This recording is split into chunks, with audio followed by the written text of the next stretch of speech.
Just when I thought I was out, they pulled me back in.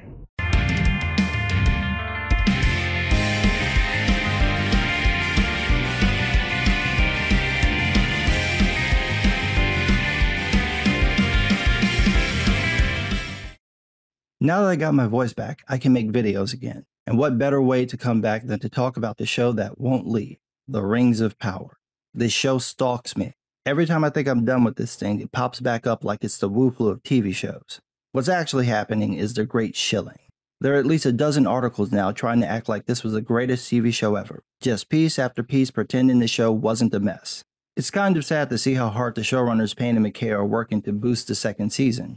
We're not going to see it for 2 years, but they're going full-on damage control for the first season like, who you gonna believe? Us or your lying eyes? The first season isn't bad, it's just written that way. If they had worked as hard on writing the first season as they've been doing with the damage control, it would have been a better show. Instead, we've got to watch them try to address the problems of the first season by literally explaining what they did. If you have to explain your story in half a dozen articles, then you didn't do your job. Everything they explained in this Vanity Fair piece should have been in the show. However, we're going to see they're not even good at explaining themselves. We've got this glorious title, The Rings of Power Creators Reveal How Sauron Hid in Plain Sight. Yeah, it's not really hiding if everyone already knew who he was before the show even came out. But I love how writer Anthony Breznican tries to play along with this by saying he had suspicions about Discount Aragorn being Sauron. Come on, dude. I don't care how much money Amazon gave you, come on, have some dignity. There is no way you were fooled. And I can prove it by repeating what Payne and McKay said were hints in the show. Quote, in episode 2, Discount Aragorn says, the tides of fate are flowing. Yours may be heading out. Strong woman asks on the raft, what kind of man will leave his companions to die? He says, the kind of man who knows how to survive. Oh, it gets crazier than that. In his second line, he says, looks can be deceiving. Then later in Numenor, somebody asks him, what's your name? And he says, that depends. And they say, it depends on what? He says, how close we are. Thank you for proving it's such a fine line between stupid and clever. Please, continue to trip over it some more. Quote, then when Strong Woman and Discount Aragorn have a heart-to-heart in episode 5, she bares her soul and says, I can't stop fighting, and my friends couldn't distinguish me from the evil I was fighting, and Sauron killed my brother. And he says, I'm sorry about your brother. He's the guy who effectively killed her brother. So is there a real pathos that's happening there, where he is genuinely apologizing? Is he messing with her? We designed every moment so you can be, is this a real thing he's saying because it's true? Or is he playing a role to manipulate her? Yeah, here's the problem. He doesn't manipulate her. She draws conclusions and he lets her do that. That's a terrible thing to do, but it's not the same as tricking someone. It also doesn't create any pathos because your plan was for the audience not to know who he is. So his apology just comes across as pity, which Strong Woman immediately exploits. In hindsight to who he really is, his apology is empty because he doesn't do it on his own. Instead, it's just a response to Strong Woman bringing up the topic. Compare this to Mina and Vlad in Bram Stoker's Dracula. There's a point where Dracula comes to Mina's room to finally turn her, and he eventually admits who he is.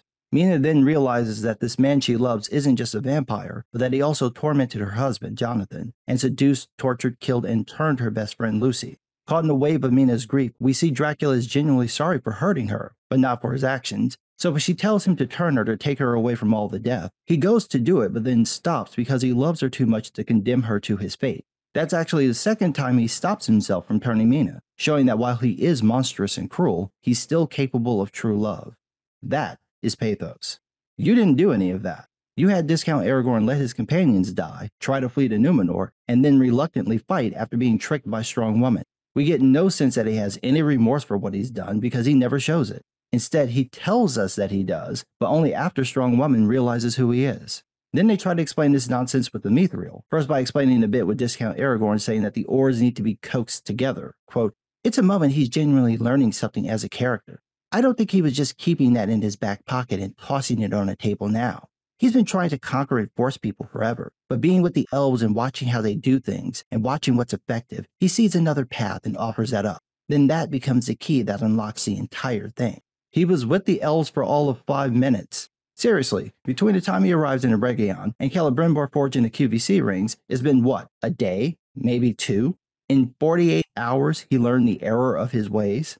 Then Payne goes on to say, quote, even the Mithril itself, we're saying, is a certain kind of alloy, because we tell this potentially apocryphal backstory about it.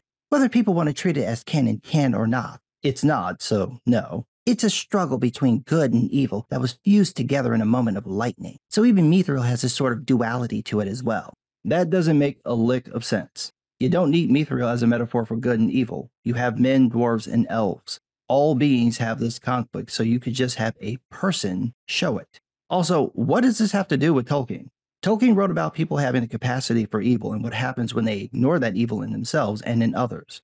He wasn't discussing duality, and that doesn't fit within the framework of his story because duality implies that you need both to be complete, whereas Tolkien is saying that evil is a thing that ought not be allowed to endure. Then they try to explain this nonsense about the Mithril being made of the Silmarils.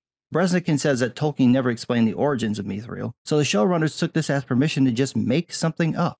Payne says, quote, "When you're playing with such primordial elements of canon, like the Silmarils, Mithril, and the Balrog, you want to make sure that you're giving yourself a little bit of wiggle room, because people have obviously strong feelings canonically. We wanted to make sure that the rings themselves are invested with this otherworldly kind of power and energy. As they're making it, it's made with a kind of special process. But we wanted to put a little extra spice on top of that and say, does it actually have some kind of light that comes from beyond what mortal or even immortal beings could generate? In other words, you knew it was wrong, but you did it anyway. The rings were already invested with otherworldly power." From Tolkien Letter 131, quote, "The chief power of all the rings alike was the prevention or slowing of decay, i.e. change viewed as a regrettable thing, the preservation of what is desired or loved, or its semblance. This is more or less an elvish motive. But they also enhance the natural powers of a possessor, thus approaching magic, a motive easily corruptible into evil, a lust for domination.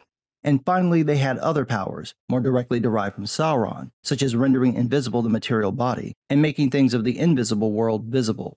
That power already comes from a higher source, Eru Ilúvatar. He created everything, so whatever anyone creates comes in part from his power and will. Even if you ignored that, there's another flaw in your theory. The Silmarils were created by an immortal elf using the light of the two trees, which were created by an immortal goddess, making your entire idea nothing but contradictory nonsense. Speaking of which, McKay comes in with this, quote, "Rings are the nuclear bomb in Middle-earth." Right. Tolkien, Letter 186, April 1956. Of course, my story is not an allegory for atomic power, but of power exerted for domination. I do not think that even power or domination is the real center of my story. The real theme for me is about something much more permanent and difficult, death and immortality.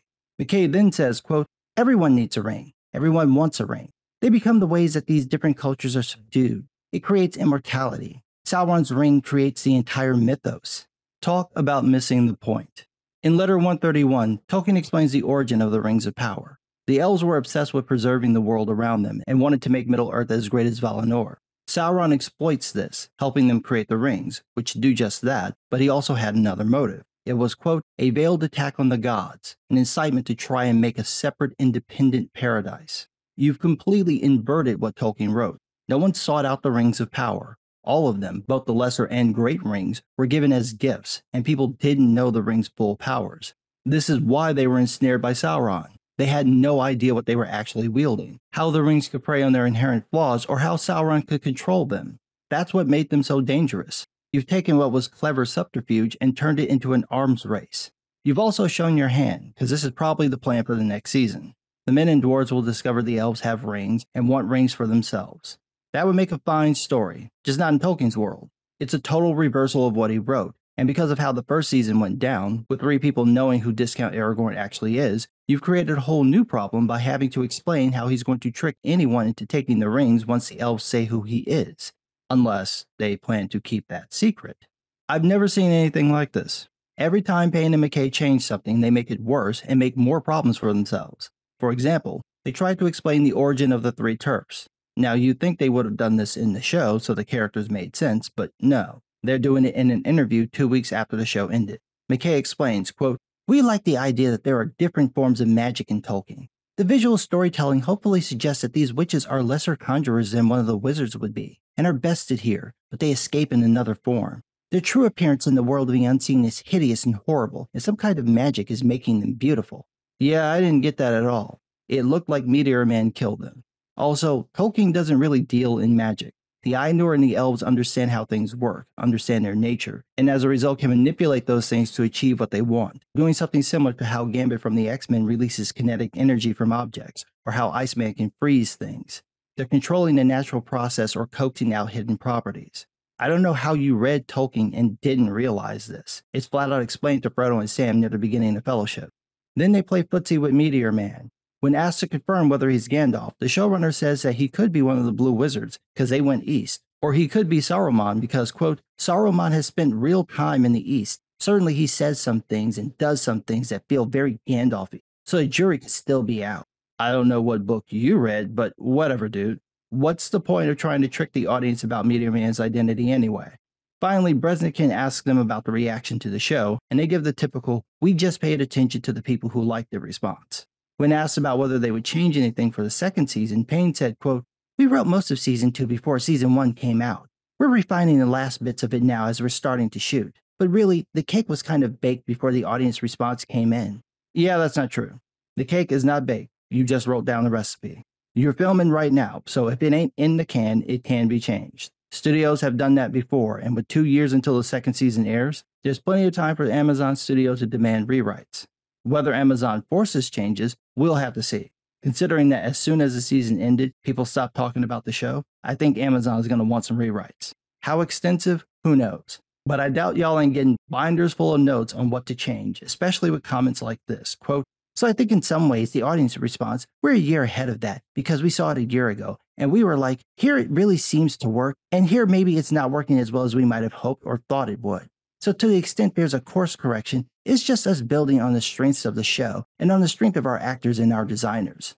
Right. So you saw the negative response to, and I want to make sure this is clear, the Vanity Fair Images preview, not the film, just still images. You saw that and made whatever changes you were going to make, which resulted in the first season that basically everyone hates.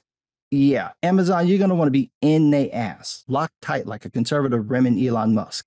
What more evidence do you need that they don't have a clue what they're doing than this? They're telling you that they knew they screwed up from the reaction to the pictures of the show, and this is what they gave you.